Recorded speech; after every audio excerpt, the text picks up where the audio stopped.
Hello there. Welcome to another episode of Electric Sheep. This is an extra short episode, so let's just get to it. This is the Turnip Tide. The first sighting happened in a quiet farming town on the outskirts of Nebraska. At first, no one believed the frantic calls to the local sheriff's office. Turnip men, the farmers kept saying, but the deputies thought they were mishearing Turner men, as in the Turner family that owned the neighboring farm. It wasn't until Sheriff Callahan arrived on the scene that the truth, so bizarre it defied belief, came out. Standing in the pale dawn light were four humanoid figures. Their bodies were stout and green, with bulging arms that seemed more plant-like than muscular. Topping each of them was a round, white-purple head adorned with scraggly roots, giving them the appearance of turnips come to life.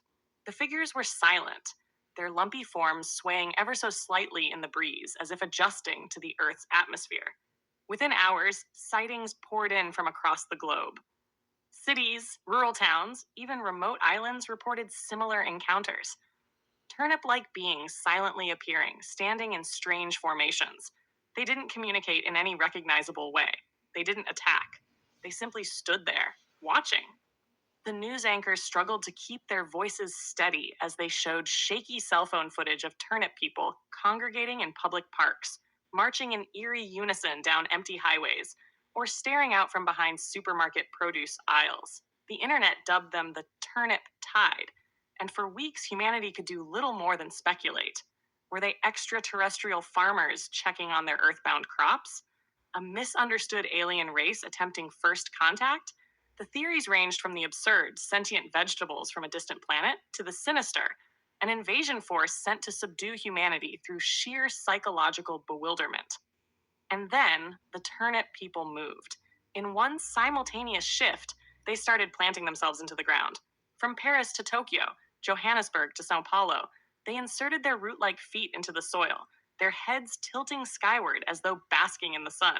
Within days, the surrounding vegetation began to change. Grass grew taller and sharper.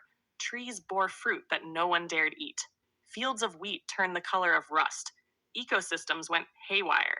Soon, food supplies dwindled, and human agriculture ground to a halt. Governments scrambled for a solution. They attempted diplomacy, but the turnip people remained mute. Military strikes proved futile. Whenever one of the plant-like beings was destroyed, another appeared in its place. Scientists worked day and night to analyze the alien crops, but the turnip people seemed to operate on a biological level so advanced that human technology couldn't keep up. Then came the turnip song. It started as a low hum that seemed to resonate through the soil itself. Slowly, the pitch rose, filling the air with a haunting, unearthly melody. Humans around the world found themselves hypnotized, unable to focus on anything but the song. Crops sprouted wild and uncontrollable, their shapes becoming alien and grotesque. Livestock either fled or adapted, turning into bizarre hybrids that bore no resemblance to their original forms. Humanity was no longer at the top of the food chain.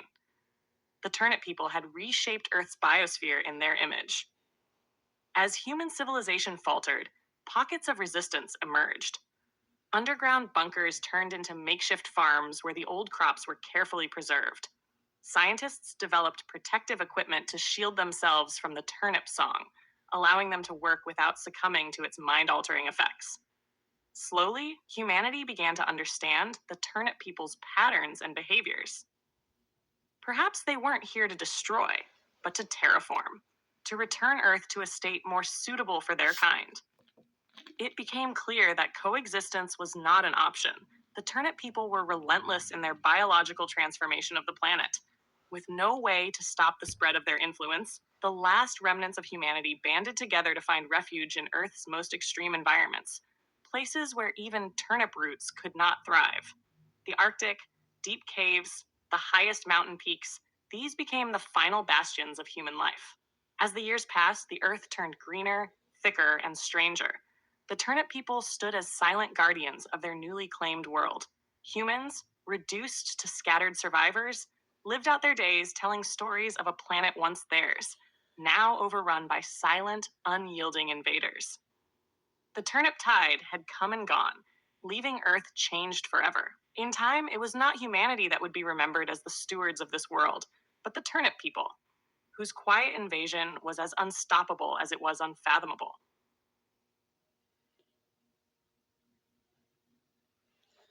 Well, I instantly fell in love with this one, despite it having a really simple prompt of write a story about an invasion of turnip people, and I really like this story. It's like a truly alien invasion that's like